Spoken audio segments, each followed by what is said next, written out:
My name's Dan De Silva.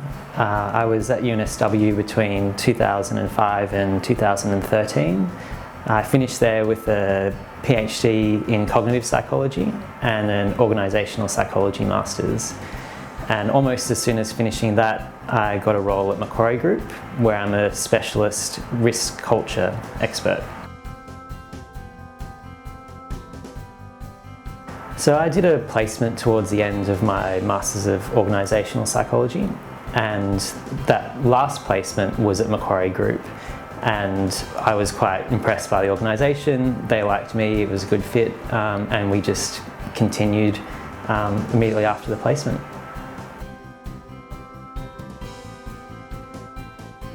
I didn't really expect to be working in a risk culture specialist role.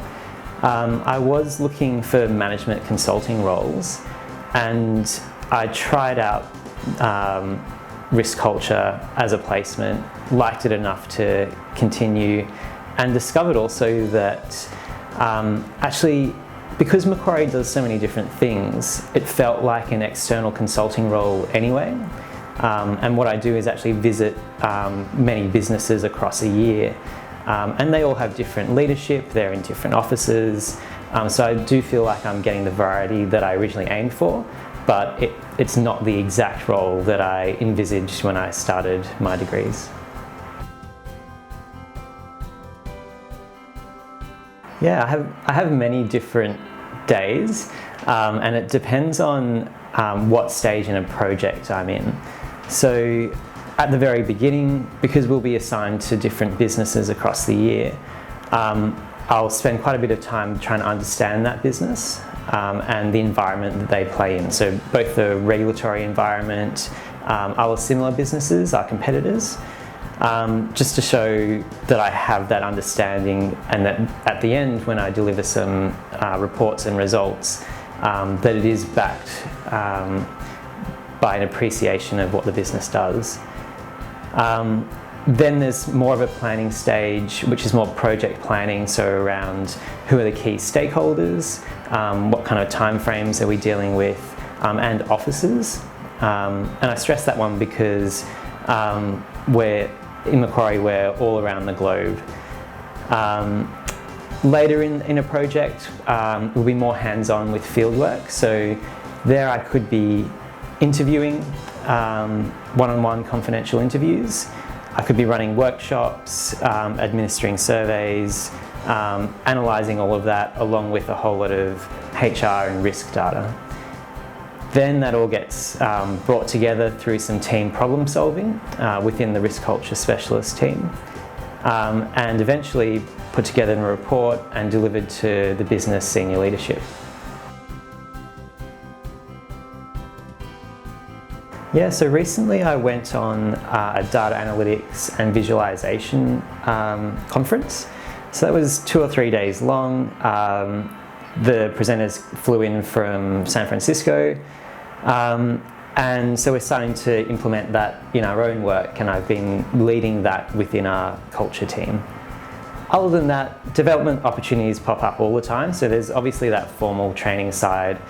But on every review, every project that I do, I'll be exposed to senior leadership. I get an understanding of how they run their business. I also get an understanding often of different cultures. And I've actually travelled to 15 different Macquarie offices in 3 years, and most of those have been overseas. So it gets complex because I'm in a culture role, and then overlay national culture on top of that. And so that's actually quite a developmental opportunity for me. So I've been to Korea looking at a trading business over there. I've looked at another trading business that's in Singapore, Hong Kong, London and New York. I looked at a business that ships and stores and trades gas, oil, power, so energy. That was based in Houston. I've looked at technology in Gurgaon in India and Manila in the Philippines. And there's 7 offices across Australia that I've looked at as well. Because we're a small team, it's necessary that we do travel a lot. We have to cover Macquarie across the globe, which is many different business activities and regions. So it comes with the role.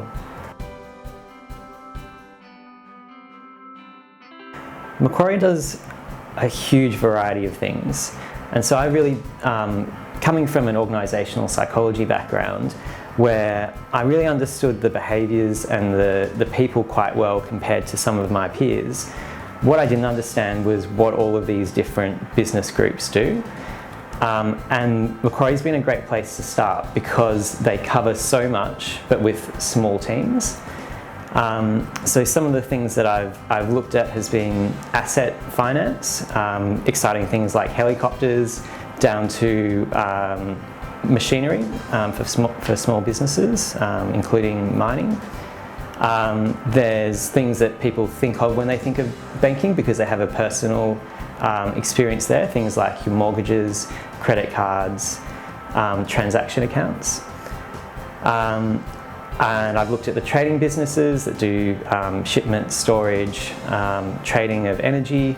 I've really been exposed to a variety of different businesses, and if I ever did want to narrow down into some of them, I at least have that understanding now and exposure across a lot of them to be in a good position to choose.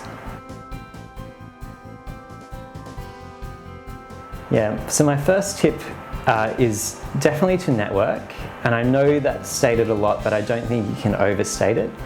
My role at Macquarie came about through knowing people at UNSW and being introduced to somebody at Macquarie who's an ex UNSW graduate.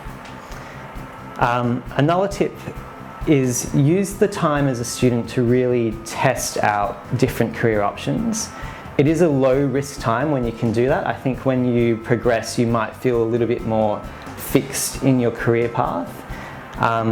But even if these turn out to be non-permanent decisions and roles for you, I really think that the experience counts, even in indirect ways, in your professional roles.